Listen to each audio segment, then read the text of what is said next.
Arsenal defeat Nottingham Forest 3-0 at home in the Premier League this weekend. And look, this was business as usual. It was very straightforward. In fact, it shouldn't really cause any surprise that it was. I mean, just a year ago in this exact same fixture last season, Arsenal beat Nottingham Forest 3-0 at home. But I think when you delve a little deeper into Arsenal's team today, it kind of paints a different picture compared to a year ago, right? This is an Arsenal team today that we're missing Bukayo Saka, Declan Rice, Kai Havertz, William Saliba, and Declan Rice from the starting 11, right? Only one of them even came on. Those 5 players, plus I would say Gabriel, have been Arsenal's best players over the last 3 years, right? That's the hub of that's the spine of their team, you would say. 5 of them were missing. And yet Arsenal still win this game pretty easily, right? Relatively comfortably. Not really having to even get out of second gear at times. They cruise through this game. A year ago, I'm not sure Arsenal do that. I'm not sure a year ago if Arsenal are missing Saka, Odegaard, Rice, Havertz, and Saliba, they'd take care of Nottingham Forest 3-0 at home with the ease that they did today. I don't, which is precisely why I'm such a big advocate for Arsenal's transfer business this summer being viewed as good as possible. I went on SDS and we had this debate.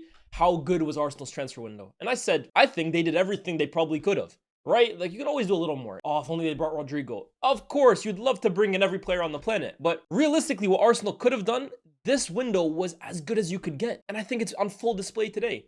5 of your best players from the last 3 years out of the 11, and yet the guys coming in for them fill in and you don't even see a difference. Incredible. First and foremost, Noni Madueke. Now, Madueke is a signing that when it happened this summer, a lot of noise was made surrounding it, right? Arsenal, what are they doing going to Chelsea again? What are they doing getting a player where the starter is a guy that's going to play every single game?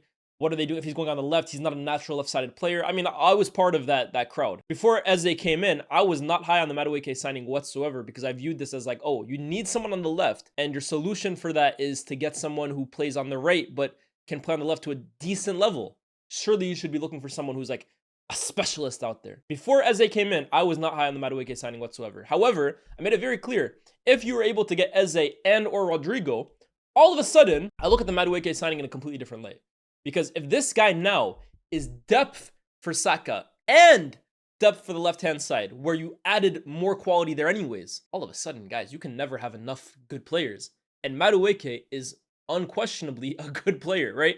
To have Madueke as your backup right winger is a luxury that not many teams in the Premier League, if any, can really call upon. Now, I'm not going to go above and beyond Madueke, pretend like he's the best winger on the planet. He's not. He's been inconsistent in the past.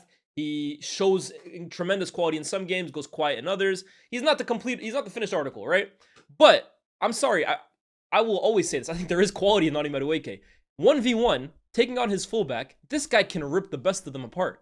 He can. He showed it at Chelsea. He's shown it for England as of late as well too. And he showed it today. But specifically for England, right? I think he's becoming somebody that is almost a non-negotiable in terms of picking a plane of players to go to the World Cup in a year. Madueke will be on that plane because under Thomas Tuchel, his performances have been pretty good, pretty consistently. I mean, I'm pretty sure even under Lee Carsley, he was a staple in that team. And Bukayo Saka hasn't really been in the England fold for a while due to injuries, due to other commitments. I'm pretty sure, I think it's mostly injuries, right? Saka has been his backup for England and performed to a pretty good level. And I almost wonder, would Arteta have seen that Madueke is able to come in and be a really good replacement for Saka when needed, and thought, what if we can bring that over to Arsenal? He's done that, and I have to say, the few games that Madueke has played now for Arsenal, I think he's been pretty good. I think he was really positive against Liverpool. I think he was Arsenal's most dangerous player by far, and I think today he was the man of the match. Doesn't leave a goal today, but my goodness, destroyed his fullback. And I think that's the thing with Madueke, right? He's your like old school winger in terms of he just wants to get the ball, look up, hold the width, and just run at his man. Walcott was very critical of Martinelli the other week against Liverpool because he said Martinelli is a winger up against a midfielder playing at right back. Any winger should be licking their lips, barbecue chicken, salivating, right? That's a winger's dream. And yet Martinelli has almost been like, whether it's a lack of ability for some people or just like at this point, he's been conditioned to almost always play the safe way. He didn't want anything to do with Szoboszlai. With Madueke, you never have that problem. Whether it works or not, right? And that comes in with the inconsistency in his game.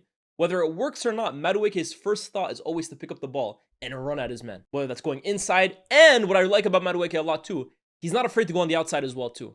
He's not afraid to take it on his right and then cross it into the box. Now, I think that side of his game, in terms of his final pass, can use a bit of improvement. But Madueke is a positive, dangerous, lightning-quick winger with power as well, too. He's a strong kid. But the amount of times he just drives forward, I think to have that as a backup to Bukayo Saka is a dream. It's an absolute dream. And Saka, look, I critiqued Arsenal heavy last year. I was very critical of Arsenal last season when Saka went down because I almost felt this was a form, like this was always going to happen. The amount of minutes this kid plays, high intensity minutes, over the last 5-6 years, he will burn out. You will burn this kid into the ground. And Arsenal have clearly looked at that, clearly seen the amount of time Saka missed last year, and have tried to go in the market and picked out the best possible alternative they could. That's Madueke. And look, let's see how it goes, because I think at this point last season, Madueke had scored a hat-trick against Wolves. His season was still stop-start. But I think the difference at Arsenal is the responsibility on him to be the guy week in, week out is a lot less than it was at Chelsea. So he can be afforded an off game here and there, right? Because he's not going to be relied upon to win you games every single week. Some weeks it'll be him. This week it was the Madueke show. Next week, it might be the Eze show, who I thought was a little quiet today, right? But still kind of gets that final pass into the feet of Gyokeres. It was an amazing pass from Eze, by the way, right? I know the Calafiori long ball should be dealt better with from a Forest point of view, but Eze doesn't even take it down. From the air, first time pass across the box perfectly into the path of Gyokeres. Amazing. I didn't think it was his best game, but it'll come. But that's Madueke. In terms of Arsenal missing one of their best players last season would have killed them. This year, you have Madueke who can step up and still be a match winner for you. That's one position. The next position is at center back. Last year, Gabriel went out. And I have to be honest with you, right? Kivior had a pretty good run in the team. He did. Against Real Madrid, damn near locked up Kylian Mbappe. I'm going to be real, though. I'm not a huge fan of Kivior. I think he had a decent spell, but I don't really think he's that great. I think getting 25, 30 million off Porto for him, that's decent business. I think he's okay. Personally, that's just my opinion. This Mosquera kid, though, this kid looks like the truth. Again, I haven't watched a lot of him at Valencia, so I'm learning about him game in, game out. But again, similar to Madueke, 2-3 games in, this kid looks like the real deal. Came in against Liverpool, in for the injured Saliba after 5 minutes, and alongside Gabriel, pretty much nullified Ekitike, and he looked really strong in that game. And then this game gets the start from the very start, and Mosquera, man, wow. On the ball, recovery pace, tackling, winning his head. The guy seems flawless. Mosquera, where has this kid come from? 13 million pounds for that is ridiculous value. And again, respect to Kivior for what he did for that team last season in the absence of Gabriel. But in my mind, look, people might say, oh, let him prove it a little more. I'm sorry, guys. Sometimes you can see with a player. Mosquera is better than Kivior was. He is. That's an upgrade on Kivior. He's quicker, he's stronger, he's more aggressive. He's an upgrade. And they got an upgrade for less than they sold Kivior for. All of a sudden now, Gabriel is out of the team, Saliba's out of the team. If this kid is coming in and partnering either one of them, that's not a bad backup to have.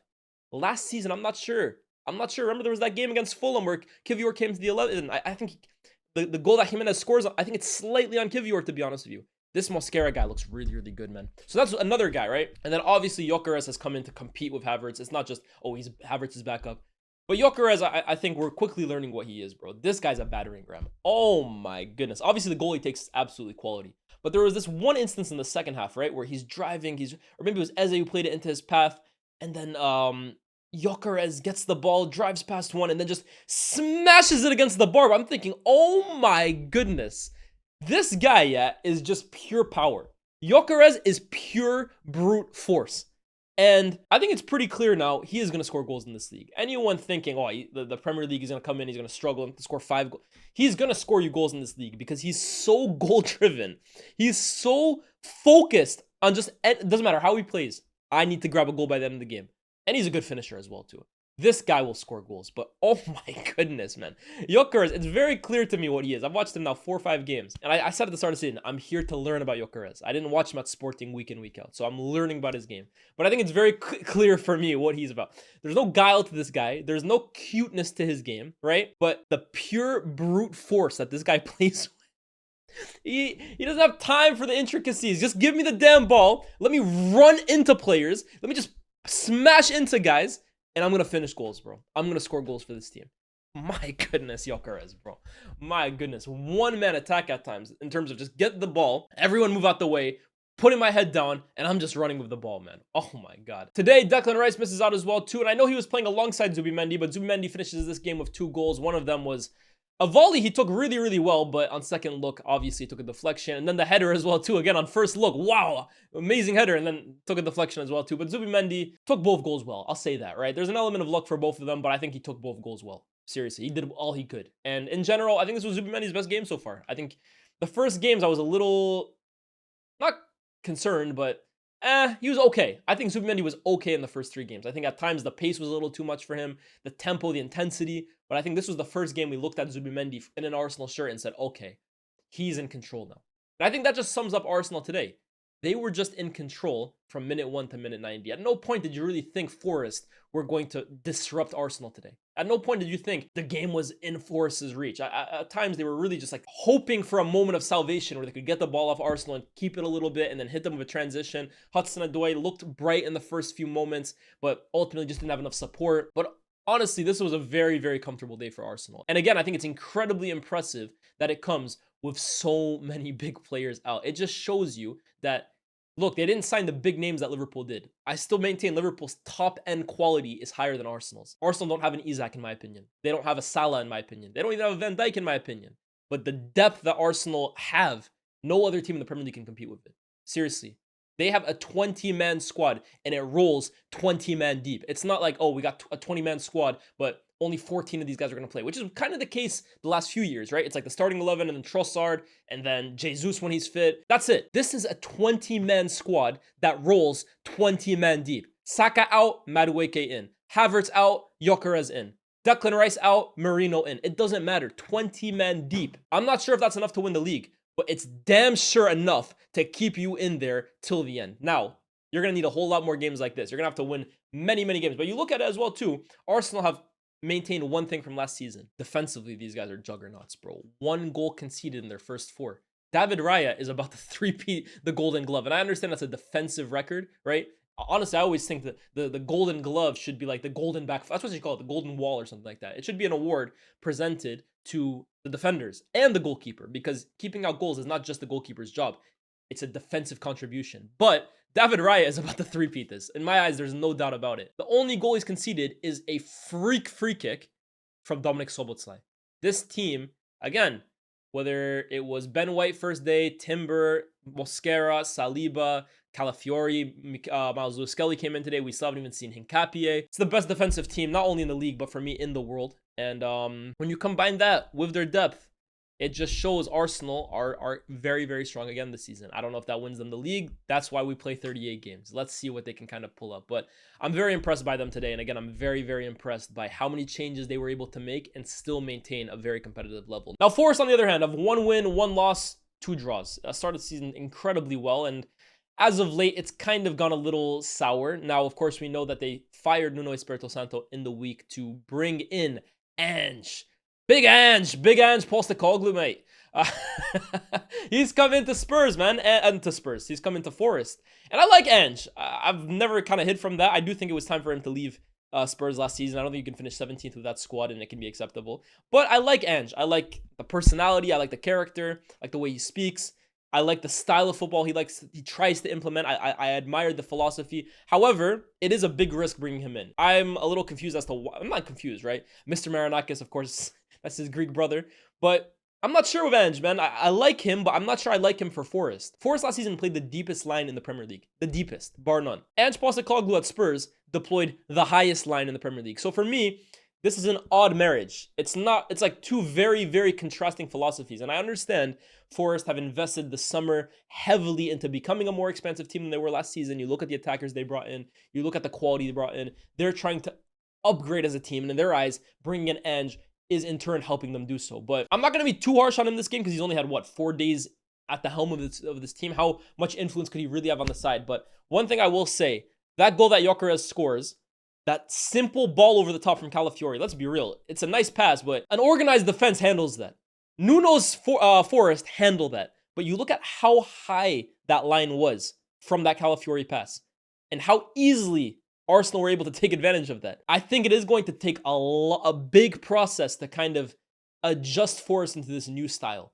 And when I look at the likes of Milinkovic in particular, I'm a little concerned for how he gets deployed in this team. Milinkovic is your typical box defender, right? Anything in the box, anything in close proximity, is a great tackler, great in the air, takes care of danger. But in open space, players running off of him having to kind of track back and chase back guys. I don't know if that's really his strength.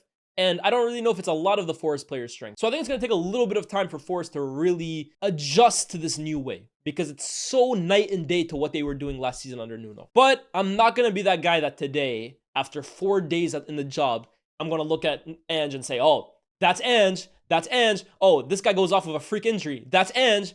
Guys, it's been 4 games. It's been 4 days. He's been in the job less than a week. What are we doing here, right? Give the guy a little bit of time. In a few months, if it's still a little bit of a struggle, okay, we look back at it. But 4 days in, we're already looking at Ange. I think this is cheap, man. I think that's cheap. That's taking cheap shots, in my opinion. But today is about Arsenal, a win that gets them back to the top of the table, at least for 1 day, because Liverpool play Burnley very, very soon this weekend. And yeah, let me know what you guys learned about this Arsenal game. Is it really just business as usual? How good was Madueke today? Let me know how impressed you were with Mosquera. And Nottingham Forest, will they elevate with Ange? Or is this a move that in 12 months we're going to look back on and think to ourselves, Mr. Marinakis made the wrong decision? Like, share, subscribe, guys. I'm live today. Live watch along on YouTube and Twitch. Inter versus Juventus Serie A watch along. Make sure you tune into that. I'll see you guys for that. Peace.